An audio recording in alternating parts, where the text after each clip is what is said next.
জানো তো গাইজ, সারা বছর তো আমরা শিবের পুজো করতেই থাকি, কিন্তু শ্রাবণ মাসটা আমাদের সারা মাস শিবের পুজো করা যায়। আর শ্রাবণ মাস বলে কোনো কথা নাই, আমরা তো প্রত্যেক শিবরাত্রি, প্রত্যেক নীল পুজোয়, প্রত্যেকটা দিনে আমরা ভক্তি শিবের পুজো করতে পারি। মন থেকে শিবের পুজো করাটাই আসল কথা। তুমি বার বলো বা দিন বলো, সেটা কোনো কথা নয়, কিন্তু শ্রাবণ মাসটা এমন একটা দিন যে শিবের জন্যই বরাদ্দ থাকে। তো শিবের কথা ভেবে আমরা সারা বছর শ্রাবণ মাসের জন্য অপেক্ষা করে থাকি, যে প্রত্যেকটা সোমবার আমরা উপোস থাকতে পারি, প্রত্যেকটা সোমবার আমরা শিবের মাথায় জল ঢালতে পারি। প্রত্যেকটা সোমবার, শ্রাবণ মাস নয়, আমরা প্রত্যেক সোমবার মানে সারাটা বছরে যতগুলো সোমবার আছে আমরা শিবের মাথায় জল ঢালতে পারি। কিন্তু সবাই তো আর সবসময় পারে, সেই জন্য শ্রাবণ মাসটায় আমাদের প্রত্যেকটা সময় আমরা শিবের পুজো করতে পারি। দেখতে দেখতে সেই শ্রাবণ মাসে শেষ সোমবারে পৌঁছে গেলাম। আমার কি হয়েছিল, এবারে আমি ঠিক করে পুজো করতে পারিনি যদিও বা, ভেবেছিলাম যে এই সোমবারে হয়তো পুজো করতে পারবো। ভগবানের ইচ্ছায় আমি এই সোমবারে পুজো করতে পারছি, তাই সবকিছু গুছিয়ে টুছিয়ে নিয়ে আয়োজন বা ব্যবস্থা করে আমি যাব শিবের মাথায় জল ঢালতে।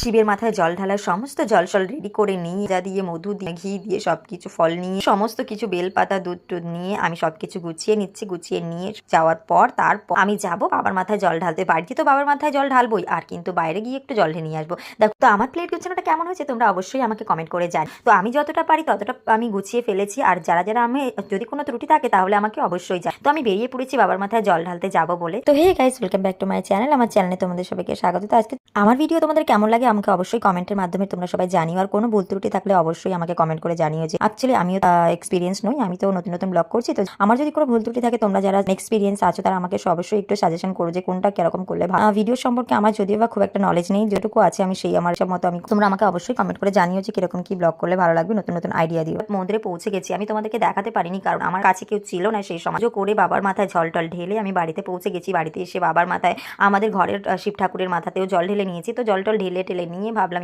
গিয়েছিলাম পুরীতে। তো পুরীতে যাওয়ার পর আমার মুখের প্রচন্ড ডার্ক সার্কেল পড়ে গেছিল, প্রচন্ড ট্যান পড়ে গেছিল। তো ট্যান পড়ে যাওয়ার ফলে আমি প্রচন্ড কালো হয়ে গেছি।